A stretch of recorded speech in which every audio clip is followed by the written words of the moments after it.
कलीसिया का अच्छा चरवाहा यीशु मसीह है।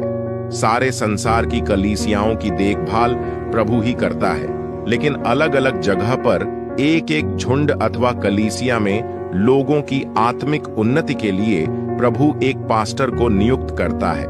पास्टर प्रभु की बुलाहट के अनुसार ही बन सकते हैं। कोई भी अपनी इच्छा के अनुसार पास्टर बनकर सेवा नहीं कर सकता।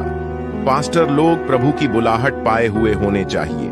पास्टर के अंदर क्या क्या होना चाहिए, उसके बारे में तीमुथियुस की पत्री में लिखा है, विश्वासियों के गुण लिए मेहनत, प्रार्थना, शिक्षा, वचन का प्रचार, सबको एक समान प्रेम करना, गलत काम करने वालों को उलाहना देना, कलीसिया में गड़बड़ करने वालों को सही राह दिखाना, शैतान की चालाकी कलीसिया में लेकर आने वाले लोगों को विरोध करना, गलत उपदेश और इधर उधर घूमकर विश्वासियों का भटकाने वाला झूठे भविष्यवक्ता और उपदेशकों से कलीसिया को बचाकर रखना और विश्वासियों की आत्मिक और आर्थिक आशीष के लिए वचन से सिखाना, उत्साहित करना और उसके लिए प्रार्थना करना पास्टर का काम है।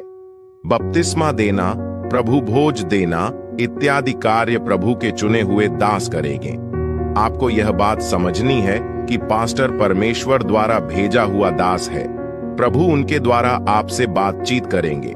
उनके अधीन में रहना, कहना मानना आपको आत्मिक बढ़ोतरी के लिए उत्तम है।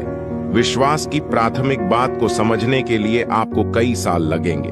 तब तक जैसे एक छोटे बच्चे को उसकी माँ उसका पालन पोषण करती है, उसी प्रकार वह आपके पास आकर आपके लिए मदद करता है।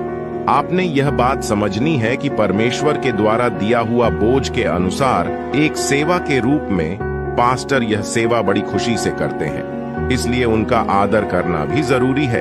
अगर आप अपने पास्टर को दुख देते हो और उसकी इज्जत नहीं करते, तो आप उनको नहीं, उनके भेजे हुए प्रभु को आप घृणा करते हैं।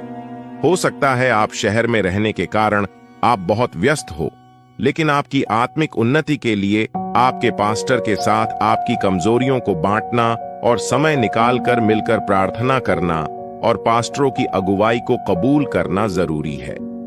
अपने अगुवों की मानो और उनके अधीन रहो, क्योंकि वे उनकी नाई तुम्हारे प्राणों के लिए जागते रहते हैं, जिन्हें लेखा देना पड़ेगा कि वे ये काम आनंद से करें, न कि ठंडी सांस ले लेकर, क्योंकि इस दशा में तुम्हें कुछ लाभ नहीं। प्रभु ने कुछ लोगों को सांसारिक काम और जिंदगी छोड़कर प्रभु के राज्य की सेवा के लिए बुलाए हुए और अलग किए हुए प्रभु के खादिम लोग ही पास्टर हैं। वही पास्टर को आप अपमान करके, दोष लगाकर, अपवाद डालकर आप एक लोकल कलीसिया में रहे और कहीं और चर्च में जाए, आप कभी कामयाब नहीं होंगे। पास्टर के साथ आप झगड़ने का कारण यही है, आपके अंदर जो आत्मा है वह सही नहीं है। इसलिए हम खुद को बदलना जरूरी है। पास्टर और विश्वासियों दोनों मनुष्य हो सकते हैं। उनके अंदर कोई छोटी छोटी कमजोरी को आपने महसूस या समझा हो, लेकिन यीशु ने कहा, तूने 70 बार क्षमा कर और उनकी कमजोरियों को समझाओ और सहन करना, दया का स्वभाव होना हमारे अंदर जरूरी है। आप जिस चर्च में जाते हैं वहां पास्टर और विश्वासियों की कमजोरियां देखकर कलीसिया बार बार बदलने वाला न बने। प्रभु ने आपको खड़ा किया है, उस कलीसिया में आप स्थिर रहें और आराधना करें। आपके द्वारा परमेश्वर लोगों के अंदर जागृति और बदलाव को लाएगा। परमेश्वर इन वचनों के द्वारा आप सभी को आशीष दे।